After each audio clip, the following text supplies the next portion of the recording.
तुम्ही लग्नाआधी रमेशजींच्या बहिणीची देखील भूमिका केलेली आहे आणि लग्नानंतर पडछायामध्ये मला वाटतं तुम्ही त्यांच्या मुलीची भूमिका केलेली आहे. तर अशा भूमिका करताना कधी ऑड नाही वाटलं का? नाही, लग्नाच्या आधी जी केली ती तो माझा पहिलाच चित्रपट होता. मला चॉईसच नव्हता आणि तो त्या 5 वर्षातला नव्हता. आणि रमेश देव मला माहित पण नव्हते. पण लग्नानंतर पडछायामध्ये हा राजाभाऊनी दिग्दर्शित केला होता चित्रपट आणि राजाभाऊंचाच चित्रपट होता. त्यामुळे त्यांनी मला सांगितलं की तू रमेशच्या मुलीची भूमिका करायची. आता त्यांनी करायची म्हटल्यानंतर नाही म्हणण्याची आमची हिंमत नव्हती. म्हटलं ठीक आहे राजाभाऊ, करते मी, फक्त लोक ऍक्सेप्ट करतील का? कारण लग्न झालंय, लग्नच काय मला वाटतं मला अजिंक्य पण झाला होता आणि अशा वेळी लोक ऍक्सेप्ट करतील का? तर ते म्हणाले ते तू माझ्यावर सोड, जास्त शहाणपणा करू नको असं म्हटल्यानंतर मी म्हटलं बरं ठीक आहे आणि ती भूमिका मी केली.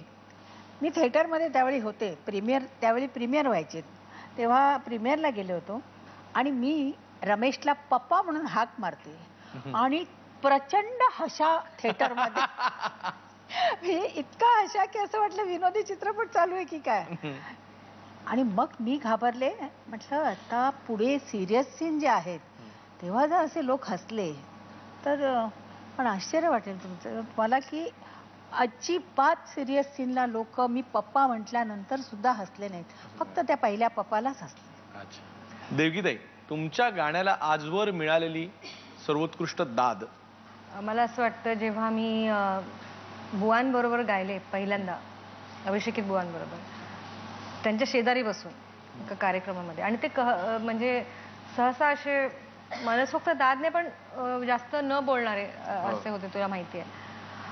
तर त्यांनी गाणं माझं ऐकल्यानंतर त्यांनी तिथेच कार्यक्रमाच्या मध्येच अशा टाळ्या वाजवल्या आणि मला नुसतं पाठीवर, एक शब्द बोलले नाहीत, नुसतं पाठीवर हात ठेवला.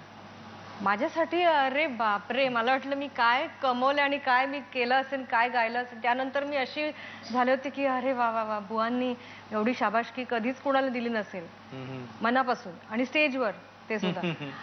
तर माझ्यासाठी असं गुरुचं जे कौतुकाचं नजर असते ना, ते खूपच बरं वाटतं. ते मी मिस करते त्यांच्याविषयी. आणि मला असं वाटतं की गुरुनी जेव्हा वा वा क्या बात है म्हणण्यापेक्षा अशी जेव्हा शाबासकी मिळते ना, तेव्हा आपल्याला वाटतं की आपण खरोखरच काहीतरी चांगलं व्यवस्थित छान गायलं असणार, त्यांना भावेल असं. कारण त्यांचं इमॅजिनेशन कुठे, आम्ही कुठे, ते तिथून आम्ही जेव्हा आपण त्यांच्या आवडीला कुठेतरी पोचतो जवळ, तर बरं वाटतं. माझ्यासाठी दॅट वॉज अ बिगेस्ट. आणि आता वेळ झालेली आहे ती ऑडियन्सच्या प्रश्नांची. माझा प्रश्न आहे सीमाताईसाठी, तुम्हाला आयुष्यात कधी तडजोड करावी लागली का? ते कोणती? माझं आयुष्य हे पूर्ण तडजोडी करतच गेलेलं आहे, त्यामुळे एक कोणती असं मी एखादी तडजोड नाही सांगू शकत. खूप तडजोडी केल्यात मी. म्हणजे पहिली गोष्ट म्हणजे मला कधीही अभिनेत्री व्हायचं नव्हतं. मी शिक्षणात चांगली होते आणि मला शिकायचं होतं, मला ऑफिसर व्हायचं होतं, माझं एक केबिन असावं मोठं, 3-4 फोन असावेत आणि मला घरचा डबा यावा वगैरे, असं काहीतरी माझं स्वप्न होतं. पण ते स्वप्न सिनेमात सुद्धा नाही पूर्ण झालं. त्यामुळे तडजोडी खूप केल्या. पुढचा प्रश्न. सीमाताई, तुमचे आवडते हिरो कोण? तुमचे मिस्टर रमेश देव सोडून, आणि तुम्ही ज्यांच्या बरोबर काम केलात असे हिरो? अहो, तुम्ही मला धर्म संकटात टाकताय. रमेश हा कार्यक्रम बघणार. अरुण सरनाईक. पुढचा प्रश्न.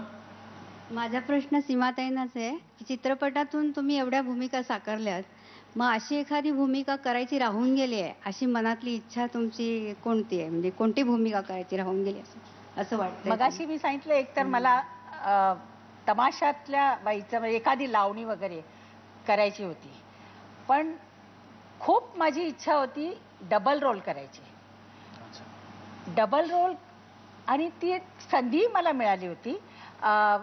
एक चित्रपट निघणार होता सतलजच्या तीरी, आणि त्या चित्रपटात राजाभाऊ परांजपेच होते डायरेक्टर, आणि त्यातला माझा डबल रोल होता. एक शाहू मोडक एका रोलचे माझे हिरो होते आणि एका रोलचे रमेश देव होते. पण कदाचित डबल रोल माझ्या नशिबातच नसावा म्हणून तो चित्रपट मध्येच बंद पडला.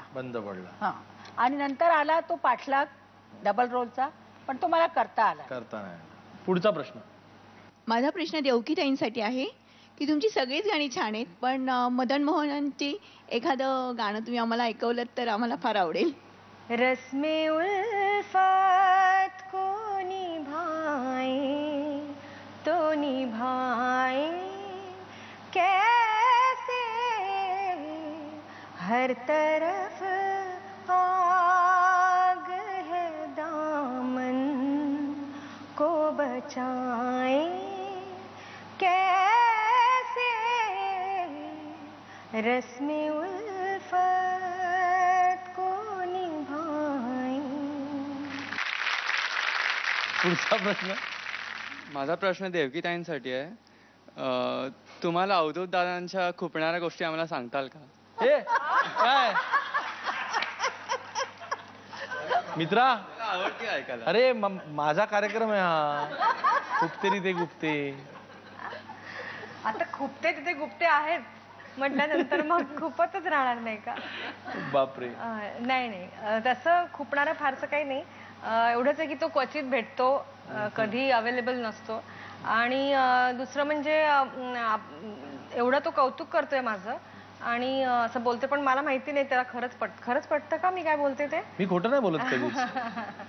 तेवढं मात्र आमच्या दोघांमध्ये साम्य आहे. नाही, खरं सांगायचं म्हणजे खूपच असं काही नाही, कारण व्यक्तिशः तर काहीच खूपच नाही. आम्ही चांगलेच मित्र आहोत. भेटतो तेव्हा खूप प्रेमाने छान भेटतो. पण सांगीतिक दृष्ट्या जर म्हटलं तर त्याच्या सौंदर्यदृष्टी त्याची असेल किंवा एस्थेटिक सेन्स किंवा त्याची जी सेन्सिबिलिटी गाण्यामध्ये असेल, संवेदनशीलता, त्याच्याप्रमाणे तो कंपोज करतोय. आणि त्याची काही कॉम्पोजिशन आता मला आवडतात सुद्धा. म्हणजे आणि तो फिल्म्स करतोय हे मला फार आवडतं. त्यांनी अजून करावेत अशी मी त्याला नक्की सांगते. झेंडा सुद्धा पाहिला मी, छान. तर हे खूपतं की आता तो हळूहळू कंपोजिशन सोडून फिल्म करणार की काय, तर तो कसं करेल हे जर असं मला असं वाटतं की संगीतापासून तो दुरावणार आहे अजून.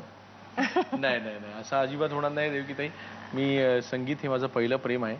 इनफॅक्ट त्याच्या आजूबाजूच्याच गोष्टी करण्याचा प्रयत्न करतो जेणेकरून वेगवेगळ्या बाजूनी संगीताकडे बघता येईल. अरे मग काय, मग खुपण्यासारखं काही नाही. हा, थँक्यू. डायरेक्ट तुमच्या हातात रिव्हॉल्वर दिली त्यांनी. 6 गोळ्या फुल भरलेल्या होत्या आणि तरी त्यातली तुम्ही एकही माझ्यावर मारली नाही. ह्याबद्दल वरती मारली. हा, वरती मारल्या. डिस्क्या. तुला पाहते रे जरी आंधळी मी गाणं ऐकलं की तुमची भूमिका आठवते. आणि त्यामध्ये तुम्ही आंधळ्या मुलीची भूमिका केली होती. तर काय अभ्यास केला होता त्यावेळेला त्या भूमिकेसाठी? आंधळी म्हणजे ती जन्मांध नाही, तिला तो दादा डोळ्यात अंजन घालून आंधळा करतो. त्यामुळे ती आंधळी कशी असेल, काय शिकवलं होतं अवधूत मला. म्हणजे आता सुद्धा अंगावर माझ्या काटा येतो की काय त्या माणसामध्ये ताकद होती. बाबूजींच्या फ्लॅटवर ते मला शिकवायची कसं चालायचं, ती आंधळी कशी चालेल, ती कुठे बघेल, ती माणसाची उंची तिला माहीत नाहीये तर ती वर बघेल, माणसाच्या डोक्यावर बघेल किंवा खाली बघेल. इतकं म्हणजे बारीक सारीक त्यांनी मला शिकवलं. आणि नंतर मी शूटिंग ठरलं. सेंट्रल स्टुडिओ म्हणून तारदेवला अत्यंत चांगला स्टुडिओ होता, तिथे सेट लागला होता झोपडपट्टीचा. आणि माझा पहिला शॉट होता. मी तयार व्हायला गेले. 15 वर्षाची मुलगी, मला मी सुंदर दिसावं असं वाटलं तर त्यात काय चूक होती का? तर मी मला मेकअपमॅनने मेकअप वगैरे केला.